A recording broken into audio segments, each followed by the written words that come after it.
Kalau sholat selesai 10. Berjamaah kali 20 min sholatil fardhi bi 27 darajah. Kalau sholat kemudian berjamaah, maka naik pahalanya berjumlah 27. Rumusnya berbeda. Anda sambil berinfak minimal 700. Quran surah kedua ayat 261. Tapi kalau Anda membaca Al-Quran misalnya, maka bukan selesai baca dapat 10. Setiap hurufnya 10. Bukan selesai baca. Setiap hurufnya, bayangkan. Hadisnya At-Tirmidzi, nomor hadis 2010. Man qara'a harfan min kitabillahi falahu 10 hasanat. Siapa membaca satu huruf saja dari kitab Allah Al-Quran, maka setiap hurufnya 10 kebaikan. Walam aqul alif lam mim harfun. Kata Nabi, saya tidak katakan alif lam satu huruf. Walakin alifun harfun, lamun harfun, mimun harfun. Walikulli harfin 10 hasanat. Tapi alifnya satu huruf, lamnya satu huruf, mimnya satu huruf. Setiap hurufnya 10. Jadi kalau Anda baca alif lam, berapa huruf? 3 huruf. Kali berapa? 10. Dapat berapa? 30. Dan tak pernah ada orang baca Al-Quran cuman 1, 2, 3 huruf. Nggak ada. Anda bayangkan? Lumayan 10. Tutup. Nggak ada. Orang pasti baca banyak. Bismillahirrahmanirrahim sudah 19 huruf. Karena pahalanya berlimpah, maka belajar Al-Quran, baca Al-Quran, mengaji Al-Quran, menghafal Al-Quran disebut dengan khair oleh apa? Khair oleh Nabi SAW. Itu ditemukan dalam hadis riwayat Al-Imam Al-Bukhari nomor hadis 4719. Kalau kita urutkan sanadnya, Imam Al-Bukhari menerima dari Hajjaj bin Minhal.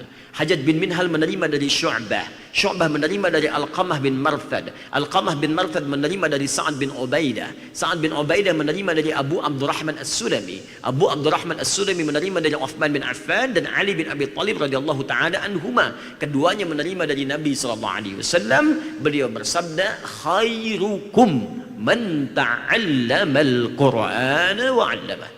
Jika ada orang baik di antara kalian, maka yang terbaik yang bisa engkau dapatkan dari situ, pahala yang melimpah kalau cari amalan, itu orang yang mau belajar Quran. Pahalanya banyak. Nah, orang tadi, jahiliyah, dia berhijrah apa? Begitu berhijrah disebut oleh Allah dengan khair. Khaira ummah. Kalimat khair di sini mencakup 3 makna tadi. 1, perilakunya berubah jadi orang baik.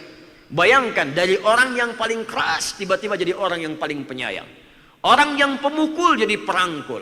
Orang yang pencela jadi pecinta. Orang yang paling rakus jadi orang paling dermawan. Merubah perilaku. Yang kedua, ini yang paling dahsyat. Juga menjadikan golongan para sahabat yang berorientasi untuk mengumpulkan harta, sekarang berubah orientasinya bagaimana harta yang dikumpulkan untuk bernilai kebaikan. Dulu saat jahiliyah kerja, dapat uang, dapat bonus, riba, kumpulkan sebanyak-banyaknya. Setelah berhijrah, sekarang motivasi mencari hartanya bagaimana saya kaya supaya bisa zakat. Saya kaya supaya bisa infak. Saya kaya supaya bisa sedekah. Makanya bagi orang Islam pada saat itu, kaya itu biasa, Pak. Dan gak jadi kebanggaan. Yang sulit itu bagaimana mengelola kekayaan. Kaya itu biasa. Bahkan orang bisa milih, kamu pengen kaya? Ya, kamu kaya aja silahkan. Kalau aku pengen dengan tenaga saja, maka Bilal memilih dengan tenaga, azan. Sampai suara terumpahnya terdengar di surga oleh Nabi SAW. Ali tidak memilih jalur kekayaan. Padahal kalau mau kaya, gampang. Menantu Nabi. Jalur apa? Jalur pengetahuan. Abu Hurairah memilih jalur pengetahuan. Abdurrahman bin Auf memilih jalur kekayaan. Uthman bin Affan, jalur kekayaan. Dikumpulkan kekayaan bukan untuk dikoleksi. Apa yang dilakukan oleh mereka? Ketika ada orang membutuhkan infak, Abdurrahman bin Auf, 1/3 orang Madinah itu hutangnya dibebaskan oleh Abdurrahman bin Auf. 1/3-nya. 1/3 lagi diutangi, diberikan modal untuk kerja. 1/3 lagi yang tak mampu kerja disantuni oleh Abdurrahman bin Auf. 1 orang menyantuni seluruh penduduk Madinah.